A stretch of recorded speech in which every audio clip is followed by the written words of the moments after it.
জাউরা জাউরা সে একটা জাউরা। উনি আইন মন্ত্রণালয়ের দায়িত্বে ছিলেন যদি, হ্যাঁ, এবং এটা প্রশ্নই ওঠে না। বরঞ্চ উনি যে এই কথাটা বললেন, তার মানে উনি কি দায়রায় কার ঘাড়ে দায়িত্ব দিতে চান? ওকে দায়িত্ব নিয়ে বিচার হবে। বরঞ্চ আমি আমার পয়েন্টটা হচ্ছে যে এইটাকে ধরেই এই বিএনপি সরকারের উচিত যে এই দায় কেউ নিচ্ছে না, এই দায় আমি কেন নেব, এই চুক্তি বাতিল করার প্রক্রিয়া আগানো খুবই জরুরিভাবে আগানো দরকার বলে আমি মনে করি।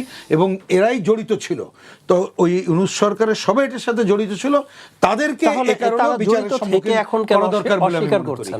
এইটা তো অস্বীকার আরো অনেকেই করছে, ভবিষ্যৎ দেখবেন আরো অনেকে করবে, কারণ নিজেদেরকে বাঁচার জন্য এইগুলো করে। এবং জনগণকেও এইসব লোক সম্পর্কে আরো বেশি সচেতন হইতে হবে। আমাদের মহামান্য রাষ্ট্রপতি নিজেও বলছেন যে আমি অর্ডিন্যান্সগুলোতে সাইন করি নাই, অনুমোদন দেয় নাই। এতগুলো অর্ডিন্যান্স হয়েছে, তা কিছুটা সাইন দিতে করে নাই, তো উনি তো অস্বীকার করেছেন। এখানে ব্রিগেডিয়ার শাকাউত সাহেব বলছেন অ্যানাদার অ্যাডভাইজারি কমিটি ছিল যেখানে তাকে ডাকা হইতো না, কিচেন ক্যাবিনেট ছিল, ডাকা হতো না। এখন তারা নিজেদের স্কিন বাঁচানোর জন্য এক একজন এক এক ধরনের কথা বলছে। এগুলো সব লায়ার, সবগুলো এক খাঁচায় ভরে বিচার করা উচিত।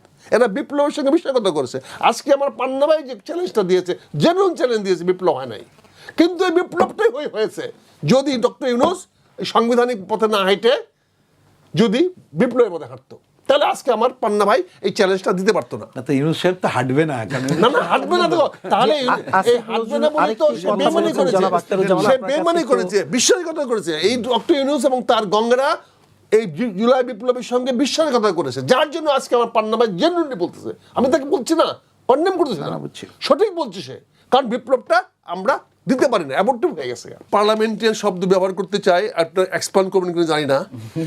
জাউরা জাউরা সে একটা জাউরা। এই জাউরাদের জন্য আজকে আমার এই জুলাই বিপ্লবটা ব্যর্থ হয়েছে। আমরা এই ধরনের শব্দ বুঝছেন না, এদের জন্য ইংরেজিতে বললে মানবেন ভাই, বাস্টার্ড বললে মানবেন না, এসওবি বললে মানবেন, এসওবি বললে মানবেন না, আমরা কোথাও এই ধরনের এসওবি বললে মানবেন। আমেরিকান বলতেছে না, আমেরিকান রাষ্ট্রপতি বলতেছে না, প্রেসিডেন্ট বলতেছে না, বুঝছেন না, সান অফ এ বিচ বলতেছে, বুঝছেন না। এখন বলেন সে কি করে বলে এগুলা, সে কি করে বলে? তার জন্য তো আজকে বিপ্লবটা ব্যর্থ হয়েছে। সেই তো ধরনের হামলা এই দায় ওই সরকারকেই নিতে হবে, যত ধরনের ইউনূসকে নিতে হবে, সরকারকেই নিতে হবে, মবের দায় এড়ানোর কোনো সুযোগ নাই, ইউনূসকে নিতে হবে ছাড়া কোনো মব। এবং দেখেন ব্রিগেডিয়ার শাকাওয়াত সেটা সাপোর্ট করে না বলে তাকে সরিয়ে দেওয়া হয়েছে। ব্রিগেডিয়ার শাকাওয়াত বলেছে হোয়াটএভার হ্যাপেন হ্যাপেন, এটা নিয়ে আমাদেরকে আর সামনে আগানো যাবে না, এখন আমরা স্তুতির পথে আসতে হবে। তাকে সরাই দিয়েছেন আমরা, তাহলে তাকে সরালেন কেন? তাহলে স্বরাষ্ট্রমন্ত্রী উপদেষ্টার ভিতরে প্রথম ব্রিগেডিয়ার শাকাওয়াত শপথ নিয়েছিল, তাকে সরালেন কেন? কাজে আজকে তার সরানোর পিছনে আসিফ নজরুলের কোনো, আসিফ নজরুল তো এই পুরো জিনিসটাই তো সে করেছে, এখন সে বিশ্বাসঘাতকতা করেছে বিপ্লবের সঙ্গে, সে বেইমানি করেছে বিপ্লবের জন্য, যার ফলে আজকে আমার পান্না ভাই বলতে পারছে বিপ্লব হচ্ছে না। কিন্তু আমি তো মনে করি এটা বিপ্লব হচ্ছে, কিন্তু আমার এই মনে করাটাকে আমি আজকে প্রমাণ করতে পারছি না এদের বিশ্বাসঘাতকতার কারণে। আমি আপনার সঙ্গে দ্বিমত করছি না, আপনি কারেক্ট, ঠিকই বলছেন বিপ্লব হয় নাই। কেন বলছেন? কারণ বিপ্লবটা আমি ঘটাইতে পারি নাই। কেন পারি নাই? এই ডক্টর ইউনূস এন্ড গং এন্ড আসিফ নজরুল, তার আগেরটুকুও হয়নি, কোনো গ্রামে পড়ে না, কিন্তু যদি আমি সে ঘোষণা করতাম, না ঘোষণা করলে আবার সেটা বিপ্লব হতো, তা নয়, প্রতি বিপ্লব হইতো, আপনি হারায় দিতেন আমাকে, আমরা হারায় দিতেন। আমরা 7 নভেম্বর বিপ্লব করি নাই, আপনি 7 নভেম্বরে বিপ্লব করি নাই, আমরা 7 নভেম্বরে বিপ্লবের নাম দিয়ে আমরা আবার অন্য ধরনের চরিত্র ছিল, বিপ্লব না, সেটা বিপ্লব তো নাম দেওয়া হয়েছে। কিন্তু আজকে যদি ডক্টর ইউনূস বিপ্লবের হিসেবে শপথ নিত, ডক্টর ইউনিভার্সিটি কাজ করতো না, না ডক্টর ইউনিভার্সিটি কাজ করতো তো, যদি প্রেসিডেন্ট শপথ নাও নিত তাও তো সে ডক্টর ইউনিভার্সিটিতে 2 বছর সংবাদ হইতো। কাজে কি কারণে এটা উনি করলেন? কাজে এটা বেমানি করেছেন। আপনি ওই শব্দটা এক্সপ্যান্স করতে পারেন, আমার কোনো আপত্তি নেই, কিন্তু আমি যাদেরকে জানাতে চাই, দে আর দ্য পিপল আমাদের এই বিপ্লবটাকে ধ্বংস করে দিয়েছে।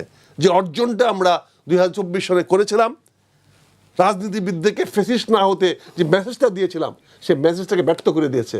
আগামীতে যে আবার ফ্যাসিস্ট হবে না, আবারও যে কেউ ওই পথে হাঁটবে না, এর গ্যারান্টি এখন মানে বিপ্লব বেহাত হওয়ার মূল হোতা তাহলে আসিফ নজরুল, আপনি এটা বলতে চাচ্ছেন? ডক্টর আসিফ নজরুল না হলে সেটা also doctor Mohammad Yunus, doctor Yunus তার টুল হিসাবে কাজ করেছে, তাকে নিয়ে এসে বসাইছে। জি, ধন্যবাদ আপনাদের তিনজনকে, অসংখ্য ধন্যবাদ মূল্যবান সময় দেওয়ার জন্য। ওইখানে কিন্তু আরেকটা কথা আসছে, আমি যদি পুরোটা শুনি। জি, আমি আপনাকে 1 মিনিট সময় দিতে চাই। আসিফ নজরুলের বক্তব্য পুরোটা শুনিনি, যেটি বিবিসিতে ইন্টারভিউ দিয়েছে রোববার, যেটি প্রচারিত হয়েছে। সেখানে কিন্তু স্নাইপার রাইফেলের কথা নতুন করে আসছে। হ্যাঁ, তাকে নাকি কোন সেনা সদস্য হুমকি দিয়েছিল যে এটা করুন বা এটা না করলে আপনাকে স্নাইপার রাইফেল দিয়ে, মানে হাস্যকর কিছু কথা বলেছে। হ্যাঁ, এটা শুনি নাই। মানে স্নাইপার রাইফেল তো ব্যবহার হয়েছিল, এটা তো এখন দিনে দিনে স্পষ্ট হচ্ছে। সেগুলো খুঁজে বের করতে হবে, কোত্থেকে আসলো, কারা করলো, কিভাবে করলো, এটা দেখতে হবে। শুধু শেখ হাসিনা সরকারের পতনটাই ছিল উদ্দেশ্য, নাকি ভিন্ন কোনো উদ্দেশ্য ছিল? মানে নতুন কোনো এটা গবেষণা করতে হবে। তৎকালীন কোনো মুখোশের আড়ালে অন্য খেলা চলেছে, এগুলো এখন আর প্রশ্ন নয়, এগুলো এখন স্পষ্ট। আর 32 নম্বরে 5 আগস্ট হামলা হয়তো না হতে পারে, বিকালেই তো হয়েছে। 5 থেকে 8 আগস্টে এই বলে কথা বলা যেখানে হয়েছে। গণভবনে শেখ হাসিনার যেখানে সরকারি বাসভবন প্রধানমন্ত্রী হিসাবে, তার ইট লোহার রড সব খুলে নিয়ে চলে যাচ্ছে। যে যা পেরেছে পানির কাটা মাছ নিয়ে গেছে। 32 নম্বর চলে গেছে। হ্যাঁ, 32 নম্বর ম্যাসিভ অ্যাটাকিং এর শিকার হয়েছে। এটা হচ্ছে 5 ফেব্রুয়ারি 2025-এর 5 ফেব্রুয়ারি। হ্যাঁ, কিন্তু 32 নম্বর আক্রান্ত হয়নি এই ব্যক্তি, স্রেফ মুনাফিক। থ্যাংক ইউ, ধন্যবাদ আপনাকে। মানে এরই এক এক সময় এক এক রূপ ধারণ করে, পানির আকার ধারণ করে ডক্টর আসিফ নজরুল। এবং সেই ব্যক্তিত্ব প্রধান বিচারপতির কাছে পর্যন্ত চলে গিয়েছিলেন এই রাষ্ট্রপতিকে হটানোর জন্য, কোন প্রক্রিয়া রাষ্ট্রপতিকে হটানো যায়। হ্যাঁ ভাই, এগুলো তো আমরা সবাই জানি। আমার মনে হয় এই ব্যক্তিদের নিয়ে আলোচনা না করাই ভালো। এরা এখন লাইমলাইটে আসতে যাচ্ছে, একটু কারো সিম্প্যাথি চাইবে, কারো কোনো প্ল্যাটফর্মে লাইমলাইটে আসবে, তাদের বিরুদ্ধে যে অভিযোগগুলো সেগুলো খণ্ডানোর চেষ্টা করবে। শুরু হয়েছে কয়েকজন উপদেষ্টা। পান্না ভাই, অনেকে আপনারা মানে মিডিয়ার অনেকে, তাদেরকেই তো এখন হ্যাঁ, প্রচেষ্টা করে দিচ্ছেন, লেখালেখির সুযোগ এটা আমাদের দায়িত্ব।